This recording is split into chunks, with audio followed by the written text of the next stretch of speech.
The OC. The film breakdown. Hey guys, so listen, this is the OC with Boss Cowboy Sports. In today's video, we're going to get into some red zone efficiencies and things that we need to correct going into the New England game. We're going to talk about some mishaps in the Arizona game and then also give some possible solutions to what we can do in order to be successful versus the New England game coming up this week, guys. So this one will be a doozy. Don't forget to like, share, and subscribe. Leave your comments below. Follow Boss Cowboy Sports on YouTube, Instagram, Facebook, and Twitter. You can follow me, the OC100, on Twitter. And let's get into it. All right, guys, in this breakdown, we're going to answer a pressing question in the Dallas Cowboys football community. Why can't the Cowboys score in the red zone? Most of these plays will be in the red zone. There were a few that we didn't cover. So I'm giving you guys principles, and it's going to be a combination of several things on why the Cowboys were not effective. One is play calling, two is execution, and the other one is just the Arizona Cardinals having the right defense versus us and them just making plays. All right, so we'll let this film run. This is a formation where you're going to see twins, and this is a standard 2x1 set. And Dak Prescott, hey, is going to make a throw here. And at the end of the day, man, I mean, it's out of bounds, man. And I like the fade route right here, but it was out of bounds. It's not a bad call, okay? So want to give Mike McCarthy some credit where credit's due. That wasn't a bad call. It just was out of bounds. So second play. All right, so this play is a zone handoff to Tony Pollard. And we'll run that back one more time just so you guys can get another look at it. And quintessentially, we have TJ Bass, the right guard. It would have almost went for a touchdown here had not he got defeated. Look at 66. 66 gets beat on this play. He gets pressed off, and there it is. He makes that tackle. We had a seam inside. Again, that's not a bad call. We just had an execution issue with our rookie right guard. All right, next play. Okay, so this is play action pass. And so here's the play action pass. We'll look at the flood concepts here. And so really, I don't like this play call. And we'll run it back again a little bit so you guys can see this. We got a drag across, we got a short out, and we got a long out. I don't like this play call in the red zone because of the fact that you got a short field. You're at the 10-yard line. And so notice you got three receivers. All right, so we have Hendershot, we have Ferguson, we have CeeDee Lamb, and we have another receiver at the back of the end zone. Look, this is zone coverage here. You're going to run out of real estate very, very quickly. You need a crossing route in here somewhere in order to actually execute this. If you're going to try to throw the ball like this, it has to come out quick. So to me, that's on Mike McCarthy. That's an offensive coordinator's job to get you in the best call. And that wasn't the ideal call for the situation that we saw there. We'll take a look at this one again, and we'll let it run first, and then we'll dissect it and break it down. Okay, so nobody's open there. Again, I have an issue with this call. I don't like the call. I think at the top of the screen, you got CeeDee Lamb. You could run outside receiver go. You could run CeeDee Lamb underneath, right? You got trips. Why not run CeeDee Lamb underneath? You're throwing right into the safety that's sitting right there, okay? Waiting for the receiver to cut. That's a play call issue. And listen, the Arizona Cardinals had a fantastic defense for that particular play. You got to cross up our pick for the wide receivers on that play in order for you to be successful in the red zone. Let's look at the next play. And on some of these guys, I'm going to let them run just so that you guys can get an idea of it. So this is bunch, right? You got bunch trips here. And then look, I mean, we have a defeat and a horrible block by Jake Ferguson, number 87. And then we'll run that back one more time so you guys can look at it in detail. So listen, horrible block right here. And then we'll see, there it is, Jake Ferguson getting beat. Then we have Chuma. He's supposed to be having a tackle tight end double team up to the linebacker, and Chuma, he played really poorly. He lets this guy shoot right through the hole. Look at Chuma, 71. Look, 34 makes the tackle. That's Chuma's man here. right? So Chuma is supposed to have his eyes up. He misses a block. So that's the execution part, all right? And so we got two bad blocks, one by Ferguson, one by Chuma, and that stalls the drive. So that goes to the execution. Next play.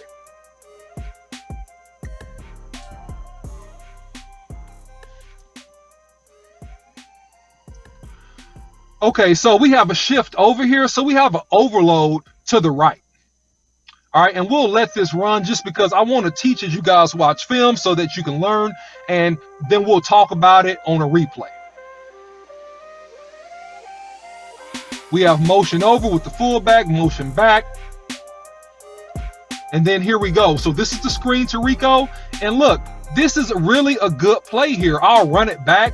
It's a really good design. You have a look off to CeeDee Lamb at the bottom of the screen, who's running a short end. But to me, the Dallas Cowboys could have thrown this ball to CeeDee Lamb. CeeDee Lamb beats the DB off the line of scrimmage, who's playing off on the 10-yard line. This actually probably could have been a touchdown had we thrown that ball to CeeDee Lamb at the bottom of the screen. But we come back to the screen. It's not a bad play. It's not a bad design. We have a blocker for it, and we get up to the 5-yard line. So this is just a play selection issue. This is not a bad play at all. Look, we got, hey, we got the running back down to the 4-yard line. And so here we go, next play. Let's see what happens.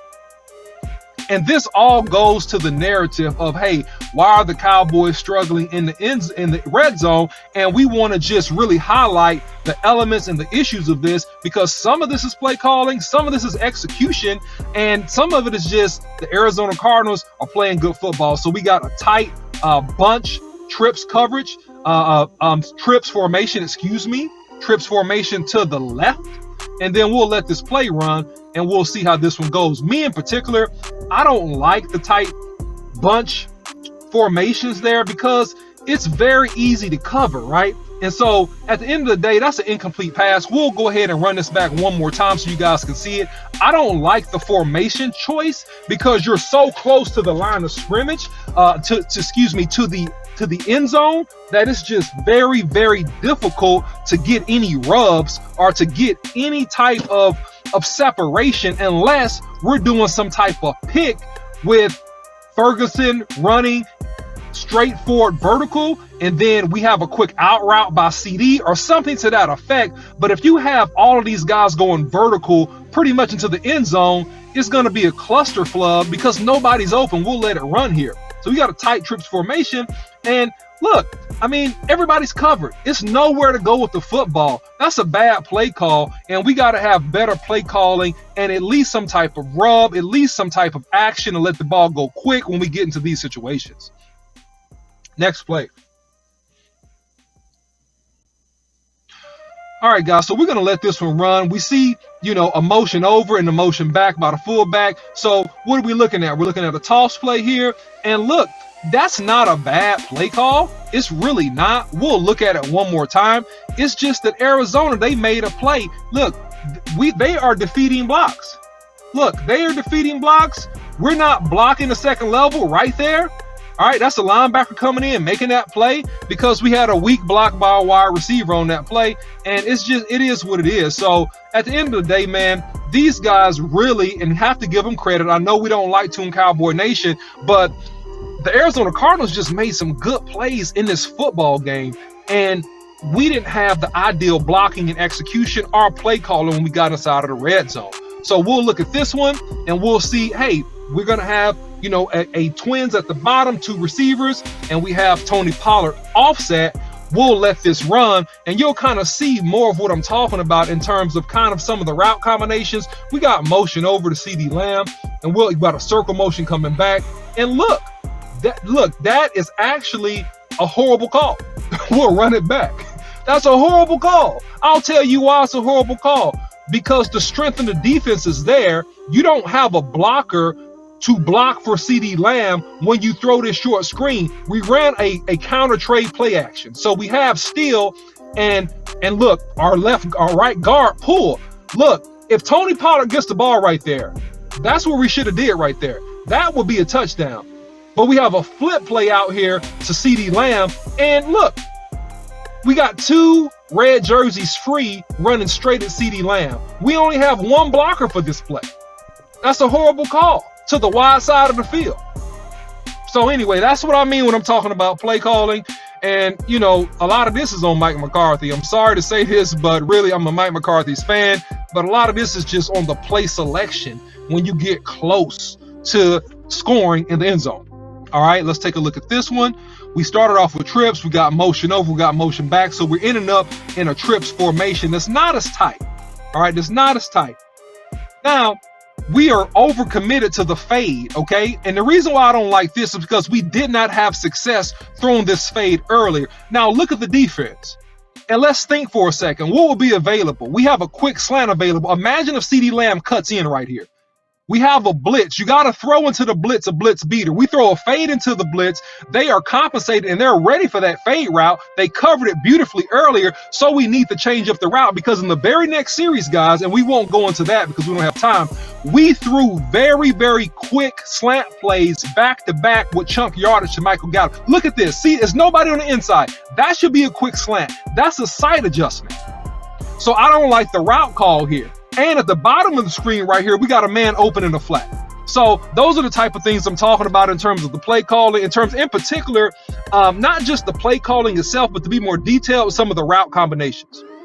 We got trips up here, and look, he's ready for this. Boom, look, it's covered. And CD is a great receiver. He tries to go back shoulder, but man, that's good coverage. And that's the Arizona Cardinal making plays. We'll go on to the next play. Okay, so we have overload to the right, and then we have twins left. And so let's let this thing run and let's see what happens here. Okay, so again, this is a bad play call and also could be a sight adjustment with Chuma, who is the left tackle. And I think, by the way, he played a horrible game. More on that later. But listen, look at the defensive front. If you have a counter trap, you have down blocks, front side, you have Tyler Smith, and you have 71 Chuma pulling around. Somebody has to account for the end man on the line of scrimmage, or he's going to do what he did and get in the backfield. Now, either Chuma has to see this, and we'll freeze it here. Chuma has to see this, we'll freeze it there. Chuma has to see that and either just stay, and it turns into a G block. He has to have the awareness of that, or better yet, the offensive coordinator, Brian Schottenheimer included, we got to bring a wide receiver down to cut off that end man that's firing off the line of scrimmage that can tackle Tony Pollard in the backfield and blow up this play, which is exactly what happens. So, side adjustment by Chuma, bad play call because you didn't have it schemed up to be blocked. As we mosey on, guys, I just want to really give some context to some of this stuff. Mike McCarthy has not called plays in a few years. And this is definitely a little bit of rust and a little bit of a recognition aspect, because typically you have one person calling the plays and you have another person looking at the defense. The communication there seems to be off to where you got to have that person looking at the defense, feeding information to Mike McCarthy as he makes these calls so he can make the adjustments and or the checks necessary to these defenses. We'll let this one run. So we have kind of a double wing set here, with the tight end slightly behind the tackles. And, you know, we have a handoff inside, and we have another poor block by Ferguson. Horrible execution, horrible block. We'll run that black. And we'll look at the right side of the offensive line real quick, and we'll see Ferguson, 87, just give up the ghost. Ferguson, get the cutoff, Ferguson. Get your head across, Ferguson. Another horrible block by Ferguson. And we'll let it run, and he's going to slide right in here. Almost unblocked because we have this blocked up. We have a crease. We have a crease, and that would have been a touchdown had Ferguson got the backside cutoff block, which he missed. So these are some of the things that you kind of see in this, that at the end of the day, man, I mean, it's a combination of things that just didn't go well for the Cowboys in this game, and it's a lot to learn from, a lot to clean up. All right, so we got twins, 2-by-1 formation. And again, this is a bad decision thrown into triple coverage by Dak Prescott. But however, we can make this a little bit easier, okay? A little bit easier. Why do we have two receivers running into the middle of the zone? It's nowhere to go with this football. Dak Prescott has to eat this football and scramble, or he has to throw it, get outside of the pocket and throw it out of bounds. So this one is on Dak Prescott. But again, the offensive coordinator could have created a drag situation, could have created a pick situation, and got somebody open in the back of the end zone or close to the flat where they could have a chance to score. And so to me, this is route combination in particular. The route combinations, especially on the goal line, were poor. And we got to clean that up and come up with some better plays and help our quarterback. All right, guys, so that was the summary of this video and some things that we need to really clean up and work on going into the Patriots game. Let me know your thoughts and comments below. Follow Boss Cowboy Sports on YouTube, Instagram, Facebook, and Twitter. And until next time, guys, I'll see you.